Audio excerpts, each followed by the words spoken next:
نقل الميه وانه كان في سقه بيلف على البيوت علشان ينقل الميه، كل ده اختفى من بين انها انقرضت طبعا بسبب وصول الميه الجاريه الى البيوت. لكن ظلت فكره حاره السقايين هي فكره تراثيه فولكلوريه، حتى بتستخدم في الاغاني وبتستخدم في الامثال الشعبيه، يقول لك ايه ما تروحش تبيع الميه في حاره السقايين. مضمون السقايين عالمين عالمين بتبيع الحب المين، ان كنت جاي تغني روح اسأل قبل مين، ما تروحش تبيع المية في حارة السقايين.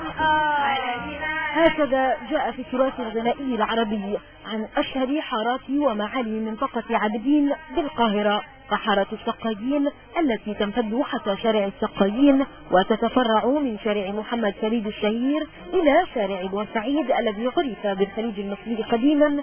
هي ليست حارة عادية، لا فقط بسبب وجودها وسط أهم معالم القاهرة القديمة، ولكن لأنها حارة السقايين. يبدو أن هذا الاسم حارة السقايين لم يأتي من فراغ، بل له تاريخ وقصص يعرفها جيدا كل من ترعرع وعاش في هذه الحارة وفي منطقة عابدين.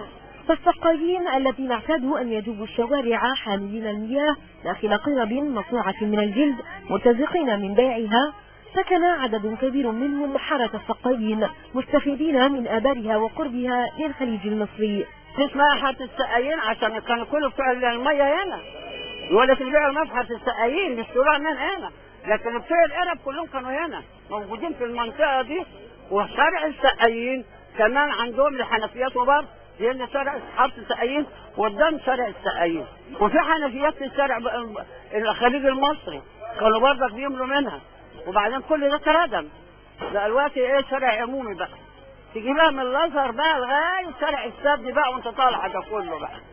كان المهن الحره كلها موجود فيه وموجود مش موجود فيه، وبرضه بالتالي السقا كان موجود هنا ومش موجود هنا، يعني حسب سكنه، انما هي شغله كان بيبتدي من هنا.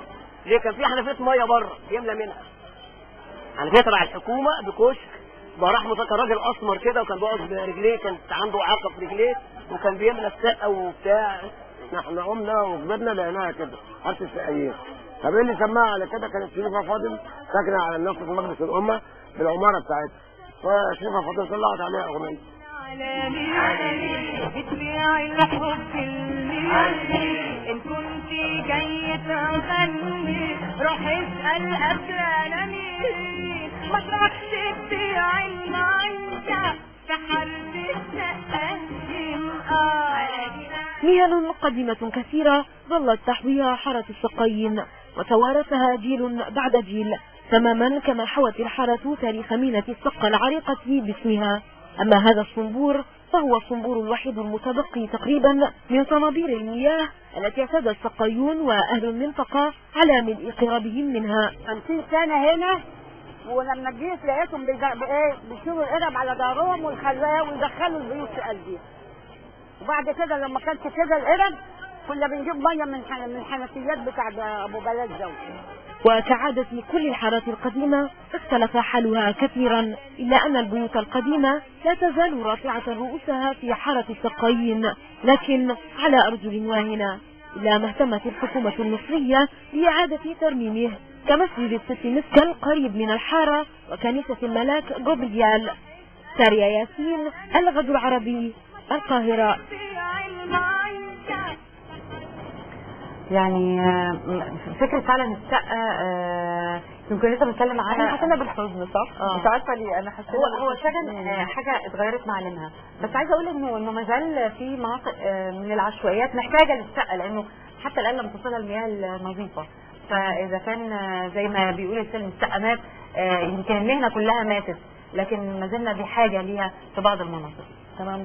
احلى شيء كان انا عم بتفرج صراحه بتحسي كمان في عبق وتراث، وبتحسي في اصاله بهي الحاره، خطرات. وبس سارية قالتها انه البيوت تقف على ارجل واهنه، فعلا محتاجه نظره اخرى المناطق. مبسوطه اني كنت معاكي النهارده. انا مبسوطه اكثر.